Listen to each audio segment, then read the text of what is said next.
Most of what we think we know about the Sea peoples is downstream of one or two sources, and those sources had reasons to lie. What we have, primarily, is Ramesses III telling Egypt he defeated them. Temple walls at Medinet Habu show the battle in carved relief, ships colliding, bodies in the water, lines of prisoners being led away. It is one of the most dramatic scenes in all of ancient Egyptian art. The problem is that Ramesses also had a serious propaganda interest in presenting himself as the savior of civilization. He was probably right that something catastrophic happened. Whether he was right about everything else is a different question. The Sea peoples are one of the best documented mysteries in ancient history. We know what they were called. We have almost no idea who they actually were.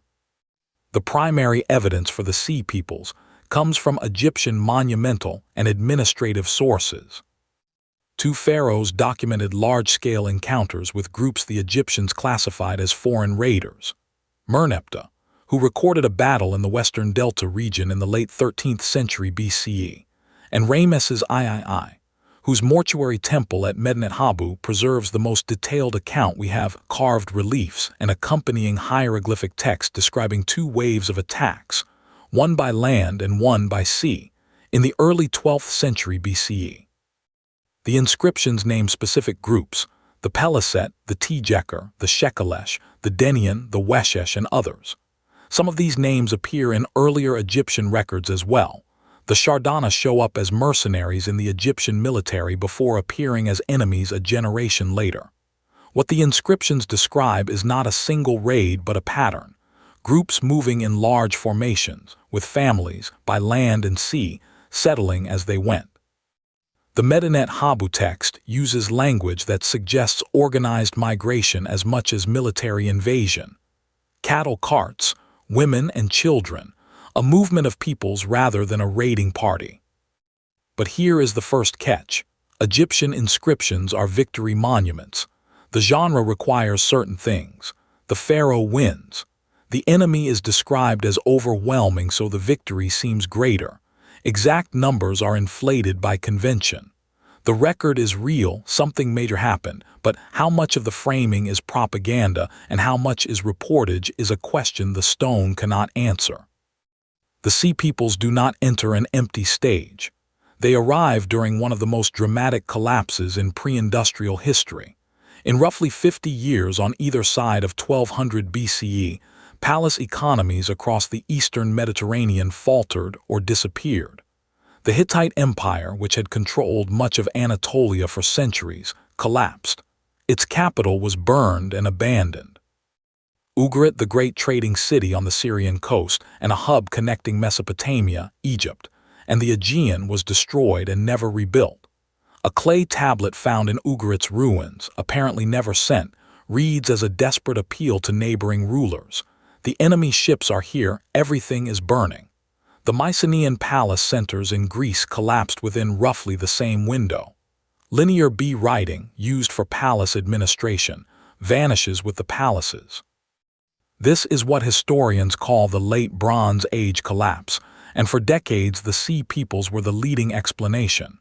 Invaders swept through, toppled the old powers, civilization ended. The appeal of the explanation is its simplicity. The problem is that the archaeology has complicated the picture considerably. Lake sediment cores and pollen records indicate a prolonged drought in the eastern Mediterranean around this period. Seismic evidence appears at multiple destroyed sites. Internal rebellions, trade network disruptions, and the cascading failures of tightly connected economies have all entered the model. The Sea peoples may be the most visible feature of this collapse without being its primary cause. Here is where the mystery deepens. If the Sea peoples were so consequential, who were they? Where did they come from? The inscriptions give us names but no origins. The Egyptian convention for naming foreign groups is not fully understood, sometimes by region, sometimes by appearance, sometimes by something less legible to us.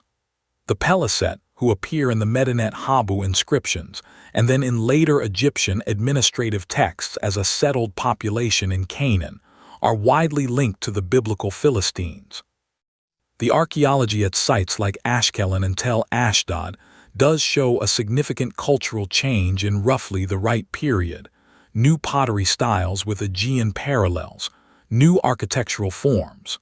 The connection is plausible and well supported, though not proven the way a labeled inscription would prove it. The other named groups are murkier. The Shekelesh have been connected by some scholars to Sicily, the Shardana to Sardinia, the Denian to the Danons of Greek tradition. These identifications rest heavily on phonetic resemblance, matching consonant sequences across languages separated by centuries and uncertain transmission. That is a slippery foundation. Several of these names can be plausibly matched to more than one candidate.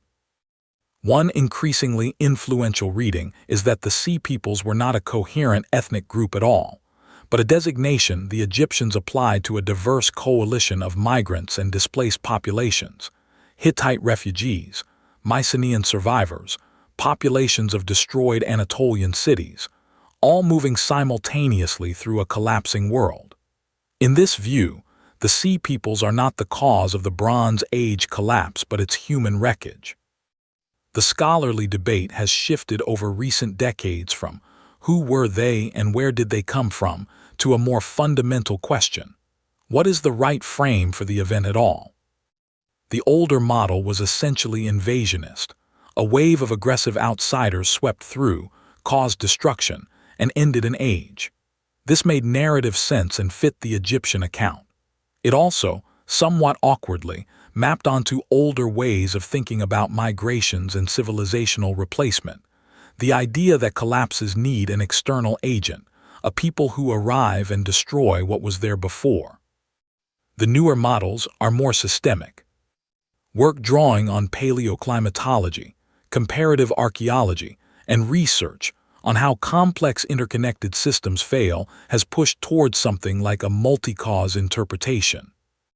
Prolonged drought reducing agricultural surplus, which strains palace redistribution systems, which disrupts long-distance trade, which cuts off the tin needed to make bronze, which degrades military capacity, which creates political instability, which produces refugees, which produces the mobile groups the Egyptians called Sea Peoples. In this model, the Sea Peoples are as much symptom as cause, people caught in a collapse, not the collapse's authors. That does not mean they were passive. There is genuine archaeological evidence of destruction at sites where Sea Peoples' activity is implicated, and some of that destruction appears to be military rather than from earthquake or fire. But groups of migrants and displaced people, fighting as they moved, contributed to instability in an already collapsing system, is a very different claim than mysterious invaders destroyed Bronze Age civilization. My read: the invasionist framing was always too clean. It gave one actor too much explanatory weight for an event that almost certainly had multiple causes running over decades, not years. The Egyptian inscriptions preserve real encounters with real groups, but they are filtered through a monumental tradition that was not trying to give a balanced account of geopolitical causation. It was trying to record a pharaoh's victory. The more honest picture is a network failure. The Bronze Age Eastern Mediterranean was tightly integrated: Egyptian grain, Cypriot copper, Anatolian tin, Canaanite merchants, Aegean manufactures, all flowing along routes that depended on political stability and predictable rainfall. When the system began to fail, it failed across the network simultaneously, and the people caught in the failure moved. Some of those people moved in ways the Egyptians found threatening, and some of those people we call the Sea Peoples. What I find most striking is the scale of what we don't know given the scale of what happened. This is not a minor historical episode. This is the largest civilizational rupture in the ancient Mediterranean between the invention of writing and the fall of Rome. And our primary narrative source is a pharaoh's victory monument carved to celebrate his own greatness. We should treat it accordingly. Let me be specific about the gaps, because they matter. We do not know where the majority of the named groups originated. The phonetic identifications, Peleset as Philistines, Shekelesh as Sicilians, Shardana as Sardinians, are hypotheses built on consonant resemblance across languages we don't fully understand, not documented lineages or self-identified origins. We do not know the sequence. Did the Bronze Age collapse drive populations into migration, creating the Sea Peoples? Did Sea Peoples' activity contribute to the collapse? Did these processes reinforce each other in ways we cannot disentangle from the surviving record? All three are consistent with the evidence. We do not know what the Egyptian administrative category Sea Peoples actually map to in the human reality. It may be a bureaucratic label applied to several unrelated groups. It may have shifted meaning across different reigns. The Egyptians were not writing ethnography. They were managing threats, and their classification system served that purpose, not ours. We do not know what happened to most of the named groups after the 12th century BCE. The Peleset-Philistine connection offers a partial answer for one group. The others largely disappear from the surviving record. The temple walls at Medinet Habu show ships and battles with beautiful clarity. They were cut in stone to last forever. What they don't tell us about the people depicted may matter more than what they do. We started with a pharaoh's monument and a mystery. The monument survived because it was cut in stone and funded by a state. The people it describes left no equivalent record, or if they did, it has not survived. That asymmetry is not an accident. It is the basic condition of ancient history. The powerful leave inscriptions. People moving through collapse leave archaeology, and archaeology is ambiguous. What survives is often what was useful to power, not what was true. If this story changed how you read a source or made you more skeptical of clean narratives, that is the point. I'm Marcus. Until next time.